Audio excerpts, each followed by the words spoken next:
Sertifikat rumah mewah Bu Eni tak ada. Hotman Paris minta Tiko berhati-hati. Pengacara kondang Hotman Paris menyoroti kisah Tiko dan Ibu Eni yang viral di media sosial beberapa waktu lalu.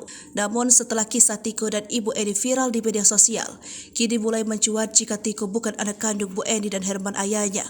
Pernyataan itu muncul dari pihak keluarga ayah Tiko. Melihat kondisi Tiko sekarang ini, pengacara kondang Hotman Paris menyebut bahwa Tiko itu bisa saja takkan dapat warisan Ibu Eni kelak.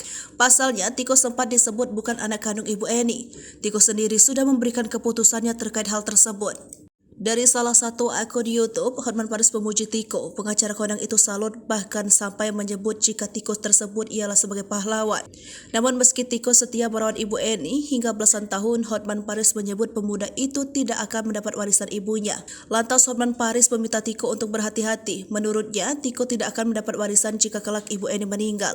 Hal itu lantaran terkait status Tiko anak kandung dari Ibu Eni atau bukan, karena yang berhak warisan adalah saudara-saudara terdekat. Lebih lanjut, menurut Hotman, kasus Tiko ini tidak ada unsur pidana. Pasalnya Tiko tidak menyinggung nama seseorang. Diketahui Tiko pemuda berusia 23 tahun merawat seorang diri ibunya yaitu Ibu Eni yang mengalami gangguan kesehatan jiwa. Tiko merawat Bu Eni di rumah mewah miliknya di kawasan elit Jakarta Timur namun tanpa aliran listrik dan air.